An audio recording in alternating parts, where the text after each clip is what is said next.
Le Seigneur soit avec vous. Et avec votre esprit. De Jésus-Christ selon Saint Jean. Gloire à toi, Seigneur. En ce temps-là, Jésus disait à ses disciples, « Je vous laisse la paix, je vous donne ma paix. Ce n'est pas à la manière du monde que je vous la donne. Que votre cœur ne soit pas bouleversé ni effrayé. Vous avez entendu ce que je vous ai dit. Je m'en vais et je reviens vers vous. Si vous m'aimiez, vous seriez dans la joie puisque je pars vers le Père, car le Père est plus grand que moi. Je vous ai dit ces choses maintenant avant qu'elles n'arrivent. Ainsi, lorsqu'elles arriveront, vous croirez. Désormais, je ne parlerai plus beaucoup avec vous, car il vient, le prince du monde. Certes, sur moi, il n'a aucune prise, mais il faut que le monde sache que j'aime le Père et que je fais comme le Père me l'a commandé. Acclamons la parole de Dieu. Louange à toi, Seigneur Jésus. Il nous faut passer par bien des épreuves pour entrer dans le royaume de Dieu. Avons-nous écouté dans la première lecture de ce mardi de la 5e semaine de Pâques? Il nous faut passer par bien d'épreuves pour entrer dans le royaume de Dieu. Les épreuves, la croix, les difficultés, la souffrance, la douleur nous conduisent à entrer dans le royaume de Dieu. Il nous faut passer par bien d'épreuves pour entrer dans le royaume de Dieu. Et le Seigneur, dans l'évangile d'aujourd'hui, il parle du prince du monde. Il dit, il vient, le prince du monde. Certes, sur moi, il n'a aucune prise, mais il faut que le monde sache que j'aime le Père. Il nous faut passer par bien des épreuves. Et le Seigneur nous parle du prince du monde.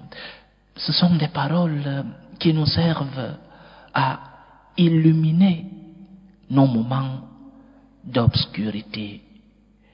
Ce sont des paroles qui nous permettent d'illuminer nos moments de croix, nos moments de souffrance. La souffrance, le mal, ce sont des mystères. Pourquoi Dieu permet-il certains événements que nous ne comprenons pas et qui sont douloureux pour nous? Un mystère, un mystère. Pourquoi Dieu permet-il que je souffre tant, cloué sur mon lit d'hôpital? C'est un mystère.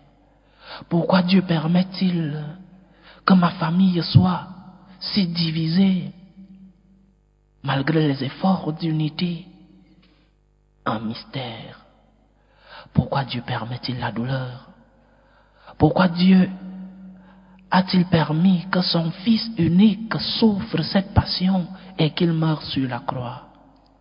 Nous le savons, parce qu'il devait ressusciter, parce que par sa mort et sa résurrection, il allait nous sauver, il allait nous libérer de l'esclavage du péché. Mais dans nos vies, dans nos moments d'obscurité, dans nos moments de tempête, dans nos moments de croix, réécoutons les paroles de la première lecture d'aujourd'hui. Il nous faut passer par bien des épreuves pour entrer dans le royaume de Dieu. Nous devons, chers frères et sœurs, avoir un regard surnaturel des événements qui se passent dans nos vies. Ouvre les yeux. La maladie, le manque d'un emploi, la perte d'un être cher. Essaye de transformer ces événements, oui, qui sont douloureux et que tu ne comprends pas.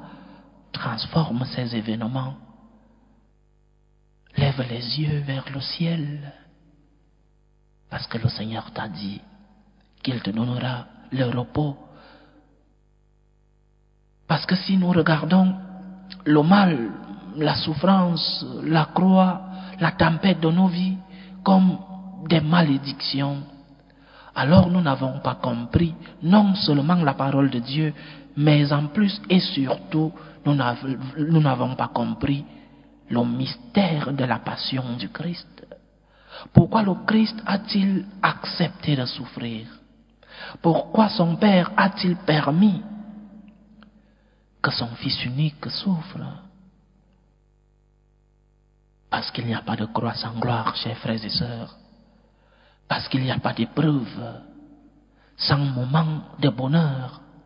Un cardinal archevêque de Paris, Jean-Marie Lustiger, disait que lorsque la gifle de ton frère part de sa main, c'est la volonté de son frère, parce que c'est ton frère qui a voulu te faire du mal. Mais lorsque cette gifle arrive à ta figure, c'est la volonté de Dieu. C'est Dieu qui a permis que cette gifle arrive sur ta figure et que tu transformes cette gifle en offrande.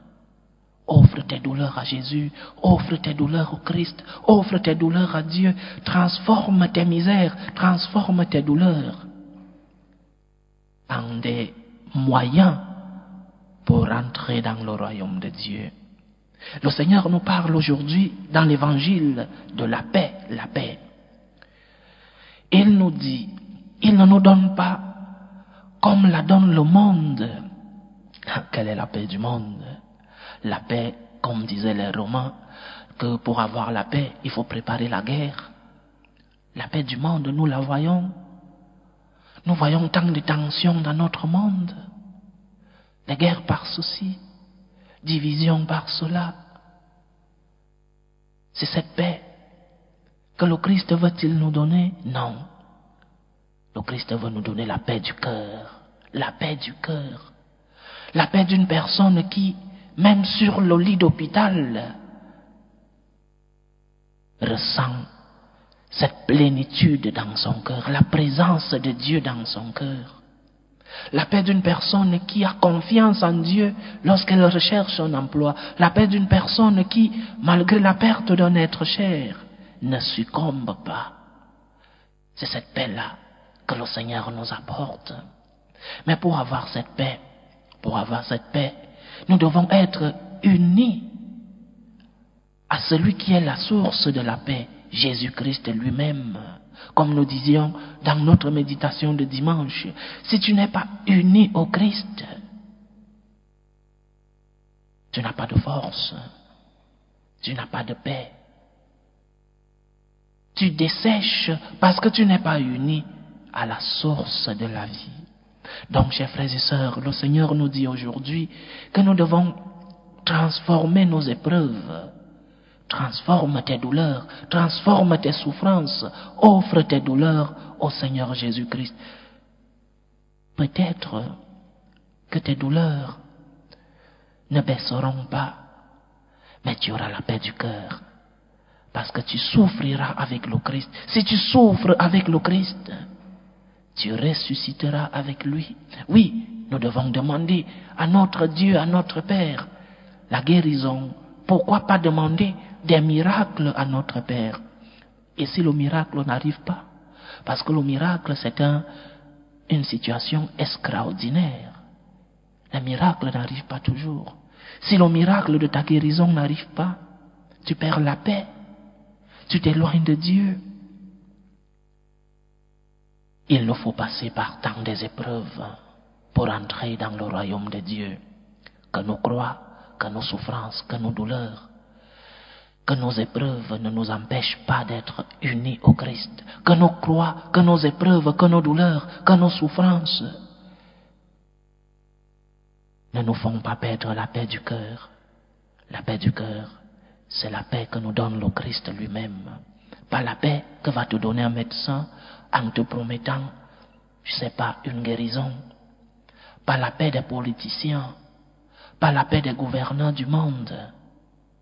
La paix que te donne le Christ, cette paix qui te maintient uni à lui, parce que tu es en paix, parce que tu as confiance au Seigneur, tu sais que le même Seigneur te remplit de son amour. Parce que oui, nous croyons en l'amour de Dieu. Nous croyons que notre Dieu est un Dieu d'amour. Que tes épreuves ne t'éloignent pas de Dieu. Que tes épreuves ne te fassent pas perdre la paix que te donne le Seigneur.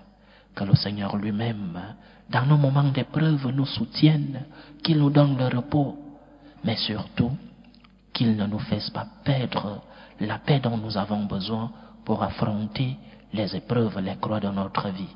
Loué soit Jésus-Christ. À jamais.